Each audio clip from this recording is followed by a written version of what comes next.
امریکی افواج کی ایران کے خلاف تازہ کارروائی شروع۔ ایرانی جزیرے بندر عباس اور سیرک میں متعدد دھماکے۔ ایرانی میڈیا کے مطابق جزیرہ قشم اور جاسک میں بھی دھماکے سنے گئے۔ امریکی سینٹرل کمانڈ کی تصدیق، کہا امریکی کمانڈر ان چیف کی ہدایت پر ایرانی تنصیبات کو نشانہ بنایا۔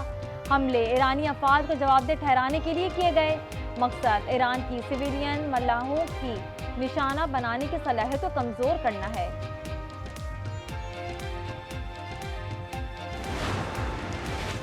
ایران کے کویت پر حملے میں 3 امریکی فوجی ہلاک ہو گئے۔ خبر ایجنسی کے مطابق بیلسٹک میزائل امریکی ATACMS میزائل سسٹم پر لگے۔ ذرائع کے مطابق امریکہ نے ایران کے بوشہر میں نیوکلیئر پاور پلانٹ پر حملہ کیا۔ کویت میں اب تک 6 امریکی فوجی ہلاک ہو چکے۔ اپنے ہرمز پر قبضے کی جنگ نے مشرقی وسطی کا امن داؤ پر لگا دیا۔ ایران نے عالمی آبی راہداری پھر بند کر دی۔ پاسداران انقلاب کا ہرمز امریکی مداخلت کے خاتمے تک بند رکھنے کا اعلان۔ صدر ٹرمپ نے کہا کہ اپنے ہرمز کھلی ہے، جہازوں کی آمد و رفت جاری ہے۔ برطانوی میری ٹائم سیکیورٹی نے بھی صورتحال کو انتہائی سنگین قرار دے دیا۔ ایرانی حملوں پر خلیجی ممالک کی سخت مذمت۔ سعودی وزارت خارجہ کا کہنا ہے کہ حملے اقوام متحدہ کے منشور کے خلاف ہیں۔ عمان نے ایرانی سفیر کو طلب کر کے احتجاج کیا۔ UAE نے کہا کہ ایرانی حملے بردار ممالک کی سالمیت اور خود مختاری پر حملہ ہے۔ امارات، اردن، قطر، بحرین اور کویت کے ساتھ کھڑا ہے۔ پاکستان کی بھی مذمت۔ اسحاق ڈار اور ایرانی وزیر خارجہ کا رابطہ۔ نائب وزیر اعظم کہتے ہیں کہ فریقین کشیدگی میں کمی لانے کی راہ اپنائیں۔ سفارتکاری ہی واحد قابل عمل راستہ ہے۔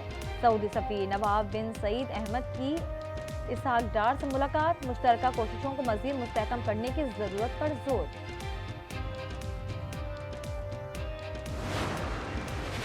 امریکہ ایران کشیدگی۔ عالمی منڈی میں خام تیل کی قیمتوں میں 5% سے زائد اضافہ۔ برطانوی خام تیل کی قیمت میں $3.88 اضافے کے ساتھ $78.95 فی بیرل ہو گئی۔ امریکی خام تیل کی قیمت $74.40 فی بیرل ریکارڈ۔ UAE کا خام تیل $73.25 فی بیرل ہو گیا۔ پاکستان اور سعودی عرب کا تعاون کو مزید فروغ دینے پر اتفاق۔ ریاض میں وزیر خزانہ محمد اورنگزیب کی سعودی وزیر خزانہ سے ملاقات۔ مالیاتی، سرمایہ کاری اور بجلی کے شعبوں میں تعاون پر گفتگو۔ پاکستانی وفد نے سعودی قیادت کی مسلسل حمایت پر شکریہ ادا کیا۔ توانائی کے شعبے میں مشترکہ منصوبوں کو وسعت دینے پر اتفاق۔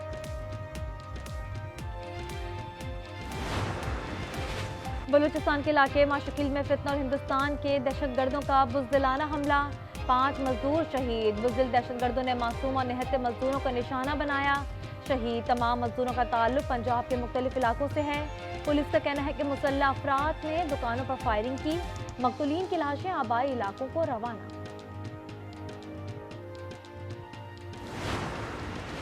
بلوچستان میں شہید ہونے والے 2 مزدوروں کی لاشیں خانپور پہنچا دی گئیں۔ 20 سالہ بلال حمزہ شوگر مل فلٹ کالونی، 40 سالہ بلال بستی جھٹکی کا رہائشی تھا۔ دونوں مزدوروں کرنے بلوچستان گئے تھے۔ شہادت کی اطلاع ملتے ہی پورا علاقہ سوگ میں ڈوب گیا۔ لواحقین کا کہنا ہے کہ لاش لانے والے 65,000 طلب کر رہے ہیں۔ ہم غریب لوگ ہیں، جبکہ شہید بلال یتیم بچہ ہے۔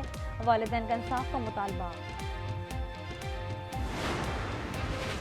بلوچستان میں ملک دشمنوں کے گرد گھیرا تنگ۔ آپریشن شابان میں مزید 4 خارجی تہمم واصل۔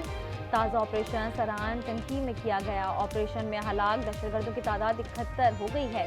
5 جولائی سے اب تک انٹیلیجنس بیسڈ آپریشن سے مجموعی طور پر 109 خارجیوں کو ہلاک کیا جا چکا۔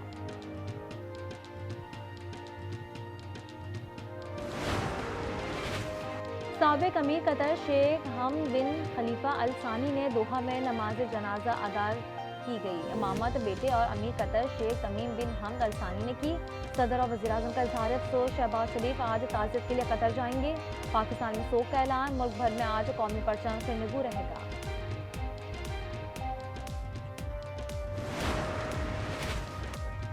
امریکی سینیٹر لنزے گرام کی موت مشکوک ہو گئی۔ تحقیقات کے لیے FBI کی مدد دی جائے گی۔ 71 سالہ لنزے گرام کیپٹل ہل میں اپنی رہائش گاہ پر مردہ پائے گئے تھے۔ موت بظاہر ہارٹ اٹیک سے ہوئی تھی۔ امریکی صدر کا اظہار افسوس۔ امریکی پرچم سے نگو رکھنے کا حکم۔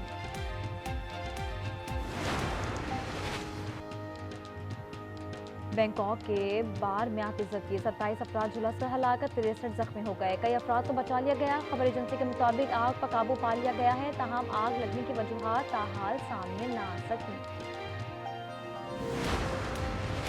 کروشیا کے علاقے پورٹ چولا کے جنگلات میں خوفناک آتش زدگی، شعلے آسمان سے باتیں کرنے لگے، 300 سے زائد فائر فائٹرز آپریشن میں شریک، طیاروں سے بھی آگ بجھانے کی کوششیں جاری۔ گلگت بلتستان کے 2 حلقوں میں الیکشن، غیر حتمی غیر سرکاری نتائج کے مطابق جی بی 15 دیامیر سے آزاد امیدوار محمد دلپذیر خان کی کامیابی برقرار، 1400 سے زائد کی برتری حاصل ہے۔ جی بی 17 کے 8 پولنگ اسٹیشنز پر نتائج آنے کا سلسلہ جاری۔ خانیوال شہر اور گرد نواح میں رات گئے موسلادھار بارش، نشیبی علاقے زیر آب آ گئے، سڑکوں پر پانی جمع، بارش سے موسم خوشگوار ہو گیا۔ بارش ہوتے ہی متعدد فیڈر اسٹرپ، بجلی غائب ہو گئی۔ گزشتہ روز اسلام آباد، پنجاب اور خیبر پختونخوا کے کئی اضلاع میں موسلادھار برسات ہوئی، بارشوں کا سلسلہ 24 گھنٹے تک رہنے کی پیش گوئی۔ وزیر اعلیٰ پنجاب مریم نواز کی مونسون کے پیش نظر تمام متعلقہ اداروں کو ہائی الرٹ رہنے کی ہدایت۔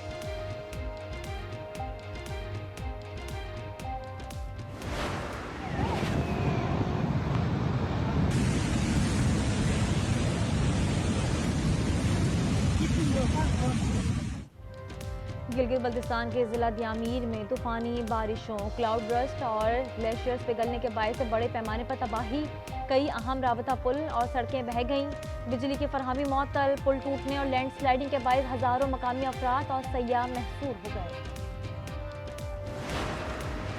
لاہور میں 11 سالہ بچی پر تشدد کے الزام میں والد گرفتار، پولیس کے مطابق اچھا میں گھریلو ملازمہ پر مالکان نے چوری کا الزام لگایا، لڑکی کے باپ کو بلا کر شکایت کی، جس پر والد نے بیٹی عروج فاطمہ کو مارا۔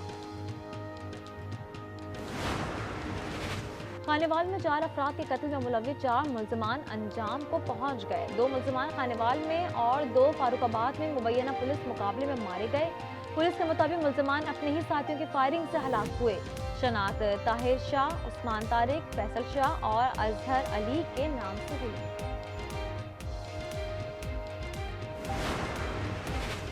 لاہور میں افسوسناک ٹریفک حادثہ، کم عمر موٹر سائیکل سوار تیز رفتاری کے باعث جان گنوا بیٹھا، 13 سالہ رمضان چنچی رکشے سے ٹکرا کر نالے میں جا گرا، ساتھ بیٹھا بچہ زخمی، چنچی ڈرائیور موقع سے فرار ہو گیا۔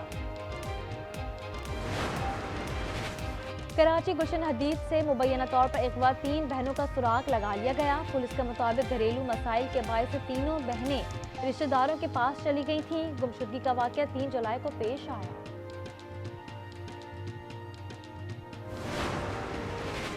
بنگلہ دیش میں بارشوں کے بعد سیلاب اور لینڈ سلائیڈنگ سے تباہی، مرنے والوں کی تعداد 51 ہو گئی، 2 لاکھ افراد محصور۔ جنوب مشرقی علاقوں میں شدید بارشوں سے سینکڑوں بستیاں زیر آب آ گئیں، متاثرین کی سائیکل، رکشوں اور پیدل محفوظ مقامات پر نقل مکانی۔ سمندری طوفان باوی چینی ساحل سے ٹکرا گیا، ژیچیانگ کے ساحلی علاقوں سے 20 لاکھ افراد منتقل، 400 پروازیں، درجنوں ٹرینیں منسوخ، اسکول اور دفاتر بند کر دیے گئے، پبلک ٹرانسپورٹ معطل۔